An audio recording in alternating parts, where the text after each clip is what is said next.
நீங்க சொல்றீங்க அந்த திருவச்செந்தி வந்தீங்களா அரசியல் ஆனா ஏற்கனவே ஓபிஎஸ் மேல அதிமுக வந்து ஒரு நீக்கப்பட்டவர் ஒரு இமேஜ் இருக்கு. அவர் கூட சேர்ந்து ஒரே மேல ஏறி வரக்கூடிய எடப்பாடி ஆப்ஷன் இல்லை சார். தான் கட்சி தலைமையை திமுகவுக்கு பி டீம்னு எங்களை சொல்றாரு பழனிசாமி. 21 தேர்தலில் திமுக ஆட்சிக்கு வருவதற்கு காரணமாக இருந்தது பழனிசாமி. அவர் தான் பி டீம். இவர் இன்றைக்கு நன்றியோட இருக்கேன்னு சொல்றாரா பாஜகவுக்கு, எங்கள் ஆட்சியை காப்பாற்றி தந்தவர்கள் சொல்லி மோடிக்கு. 24 பாராளுமன்ற தேர்தல் என்பது மோடி அவர்களுக்கு எவ்வளவு முக்கியமான தேர்தல். இந்தியா முழுவதும் பாஜகவை சேர்ந்தவர்கள் என்டிஏ கூட்டணியை பலப்படுத்தி மீண்டும் மோடியை பிரதமராக்க வேண்டும் என்று செயல்பட்டுக் கொண்டிருக்கும் போது இவர் அந்த கூட்டணியை விட்டு வெளியேறி மோடி அவர்கள் பிரதமராவது இந்தியாவிற்கு நல்லதல்ல, அவர் ஜெயிக்க மாட்டார்லாம் பல மாநாடுகளில் பேசிய பழனிசாமி துரோகியா. அந்த 24 தேர்தலில் 39 தொகுதிகளிலேயே திமுக வெற்றிக்கு வழிவைக்கின்ற விதமாக இவர் வேட்பாளர்கள் டம்மி வேட்பாளர்கள் போன்ற வேட்பாளர்களை போட்டு குறிப்பாக தமிழ்நாட்டில் பல இடங்களில் 3வது இடங்களுக்கு சென்று சில தொகுதியில் 4வது இடங்களுக்கெல்லாம் அந்த ரெட்டலையை கொண்டு சென்ற பாவம் பழனிசாமி செய்திருக்கார். அவருக்கு இவரை நீக்குவதற்கு தகுதியே இல்லை. அதுதான் என்னுடைய கருத்து.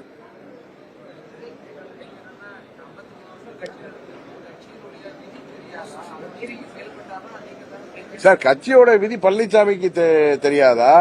புரட்சித் தலைவர் உருவாக்கிய கட்சி விதிகளை, அதான் அவர் திமுகவில் தன்னை நீக்கப்பட்டுவதனால் எவ்வளவு மன வலிக்கு உள்ளாகி அவர் உருவாக்கிய அந்த விதி எந்த கட்சியிலும் இல்லாத விதியாக யார் வேண்டுமானாலும் பொதுச்செயலாளர் தேர்தலில் போட்டியிடலாம், அவரை பொது உறுப்பினர்கள் தான் தேர்ந்தெடுக்க என்ற விதியை 2017 செப்டம்பர் 12ஆம் தேதி பொதுக்குழுவில் ஒருங்கிணைப்பாளர் இணை ஒருங்கிணைப்பாளர் பதவியை உருவாக்கி அதை பொதுக்குழு தான் தேர்ந்தெடுக்கணும் அப்படிங்கிற ஒரு சட்ட விதியை உருவாக்கி அதை கேவலப்படுத்தியவர் பழனிசாமி.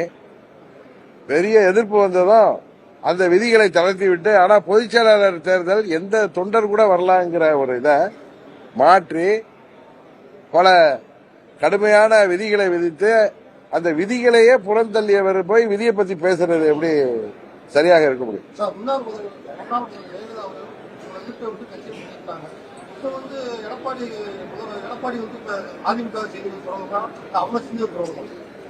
அம்மா அவர்கள் நீக்குவதற்கு அனைத்து உரிமை இருக்கு.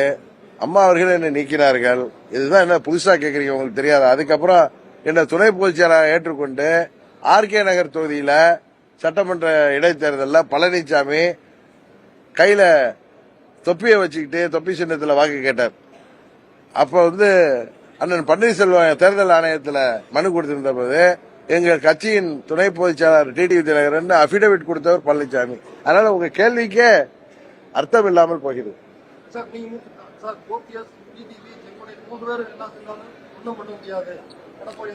நாங்க எதுவுமே பண்ண வேணாம். எடப்பாடியே தன் அழிவை தானே தேடிக்கொண்டிருக்கிறார். அவர் செய்த துரோகம் இந்த தேர்தலில் அவரை வீழ்த்தாமல் விடாது. இதுக்கு யாருமே தேவையில்லை. அவர் செய்த துரோகம் அவரை வீழ்த்திவிடும். அவர் தொண்டர்கள் எல்லாம் இப்பொழுது வீழ்த்திக் கொள்ளவில்லை என்றால் இந்த தேர்தலில் எடப்பாடியை வீழ்த்திவிட்டு புரட்சித் தலைவர் ஆரம்பித்த அதே சட்டத்திட்ட விதிகளை உருவாக்கி அனைத்து இந்திய அண்ணா திராவிட முன்னேற்ற கழகத்தை உறுதியாக அண்ணன் செங்கோட்டையன், அண்ணன் ஓபிஎஸ் அவர்களோடு சேர்ந்து நாங்கள் மீண்டும் அந்த இயக்கத்தை உருவாக்குவோம். அதுதான் நடக்க போகுது. நீங்க பாருங்க.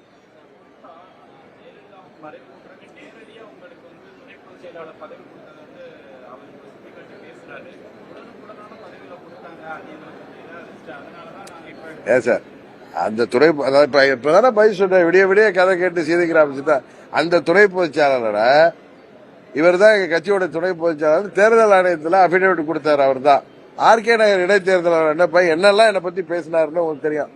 இன்றைக்கு அவர் எதையாவது சொல்லி சமாளிக்க வேண்டியதுக்காக அவர் பேசிட்டு இருக்கிறதெல்லாம் ஒரு கேள்வி எடுத்து நீங்க கேட்கறது உண்மையாவே உங்க நேரத்தையும் வீணடிப்பதாக தான் நினைக்கிறேன்.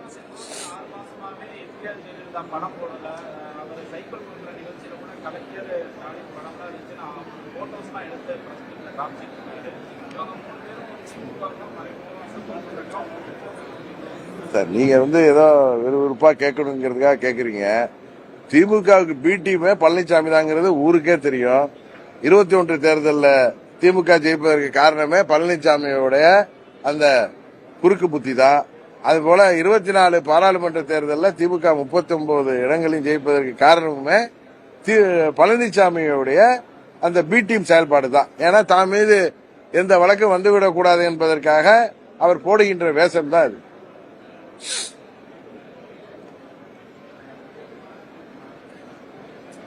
நீங்க ஒண்ணும் கேட்கலையா?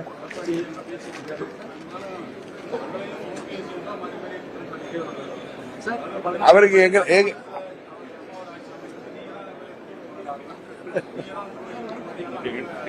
அதாவது திருடிட்டு ஓடுற ரோட்ல ஒருத்தர் ஓடுறான்னு வச்சுங்க, பின்னாடி துரட்டிட்டு வருவாங்க எல்லாம் பிடிக்க. அப்ப அவன் என்ன சொல்லுவான், அந்த ரோட்ல நிக்கிறவங்க பிடிச்சிடக்கூடாதுங்க, திருட ஓடுறான்னு சொல்லிட்டு ஓடுற மாதிரி இன்னைக்கு பழனிசாமி அண்ணன் செய்து கொண்டிருக்கிறார்.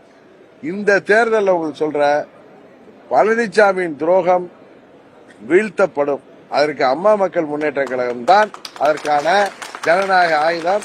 இதற்காக அம்மா மக்கள் முன்னேற்ற கழகம் எந்த ஆயுதத்தை கையில் எடுக்க போகிறது என்பதை நீங்கள் பொறுத்திருந்து பாருங்கள்.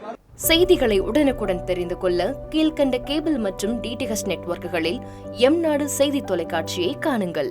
பாதகம் செய்பவரை கண்டால் நாம் பயம் கொள்ளலாகாது பாப்பா. மோதி மிதித்துவிடு பாப்பா, அவர் முகத்தில் உமிழ்ந்துவிடு பாப்பா. அண்மை செய்திகளை உடனுக்குடன் தெரிந்து கொள்ள இணைந்திருங்கள் எம்நாடு தொலைக்காட்சியுடன்.